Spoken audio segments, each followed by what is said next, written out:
There are many things. One thing, this is which I discovered some 50 years ago, is the tombstone of Palenque. I have to explain you this. Palenque is in Mexico. Palenque was a Maya city, an old Maya city. And in Palenque there is a pyramid called the Temple of Inscription. And deep beneath, under the Temple of Inscription, they found a gigantic tombstone, ein Grabstein. It's quite a block because it's 3.8 meter long and 2.2 meter large. And on this block, a fantastic engraving. You see a man bending forward, almost like a racing motorcyclist. He has some sort of oxygen mask on his nose, and he uses his two hands to manipulate some control. He's sitting on a sort of chair, and the heel of his left foot is on a kind of pedal. And behind him, he's sitting in a sort of capsule.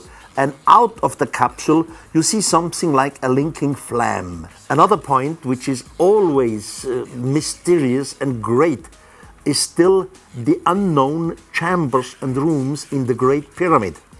According to archaeology, there are only 3 rooms in the Great Pyramid. The so-called King's Chamber, the Queen's Chamber, and under the pyramid is a so-called unfinished chamber.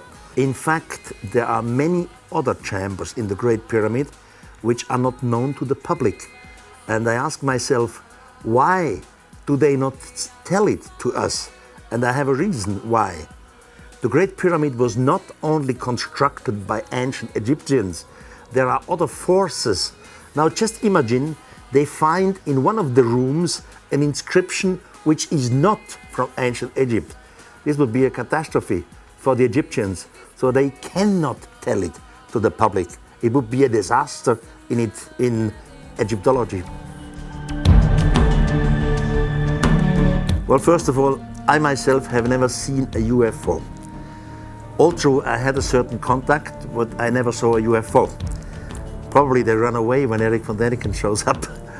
Now, on the other hand, I know, of course, a lot of the literature in the field of UFOs. And I must admit that maybe 80% you can explain in a way or the other. But it is a fact that some of the UFO sightings have been held secret by governments, by CIAs, by the ancient Soviet Union, etc. And your question is why? Why are they doing this? Because they are afraid. First of all, just imagine that the United States, they spend every year billions of dollars for their defense. And now they just realize that some strange being, UFOs, are flying around, they can do nothing against it. It's a shock. Then you have, of course, the scientific community. The scientific community, including the astronomical community, until today, they say it might be that out there is life. But if life is there, this sort of life or this form of life would be completely different to us. And even if they would be similar to us, they would never have a chance to make these gigantic distances from one star to the other. That's why some secret services and some governments, they think we must prepare mankind slowly for such a possible event. We cannot tell them right away the truth. Some of the crop circles are fakes. We know it. Some students made some fakes, even with their professors. But many others are not fakes, they are true. And the question is, why? What is this? Is it some sort of UFO or what? I don't have an answer. All what I have is a speculation.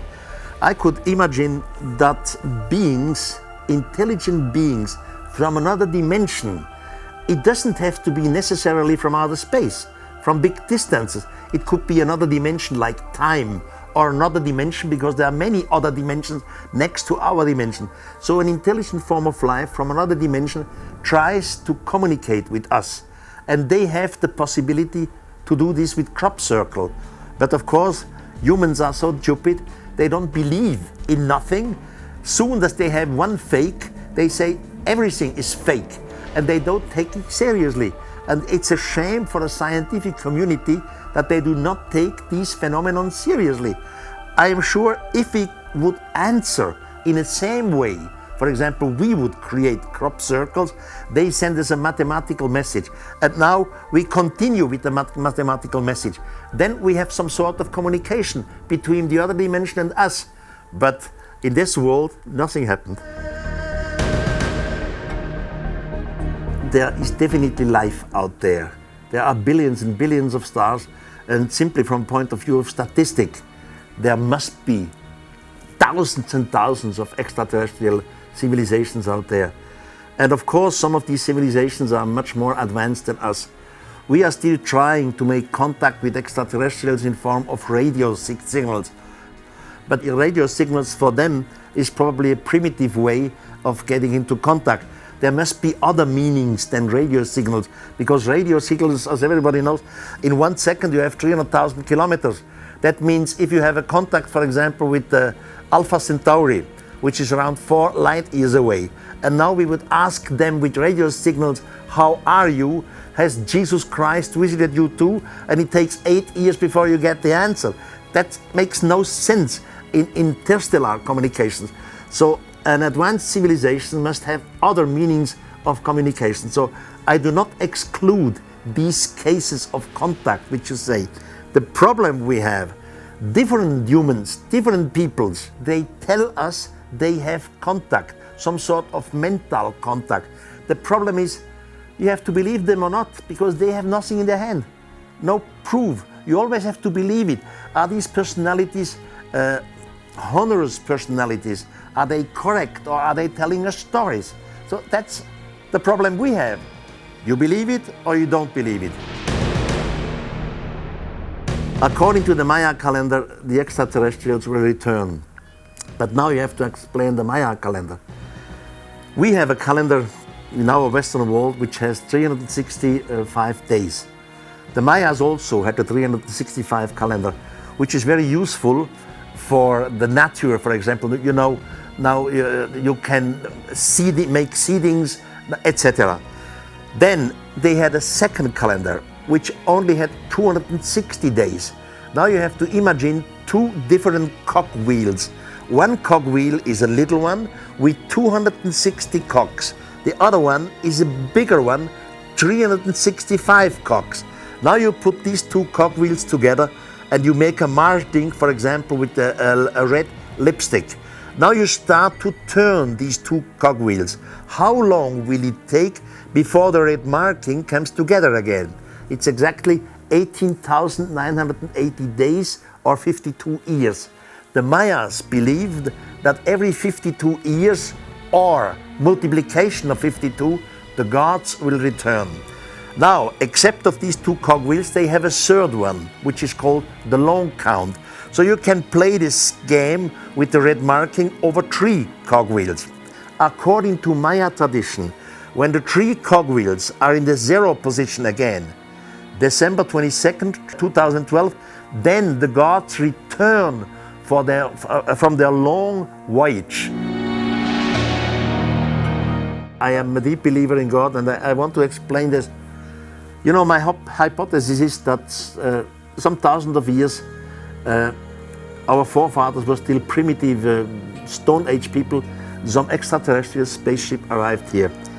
Our Stone Age people could not understand what this was, and they believed that these extraterrestrials are gods. Of course, we know there is only one God. So it's a misunderstanding from our forefathers.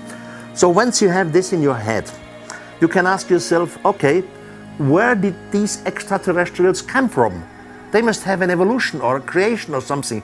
You can now speculate that they have been visited from another solar system. All right, and the other, again from another solar system. You can play this game for billions and billions of years. It doesn't matter. But finally, you arrive to a starting point. And there at the starting point, with all respect and all religions, you say, here is God, here is creation. So I never lost my belief in God. I'm one of these few people who still pray every day.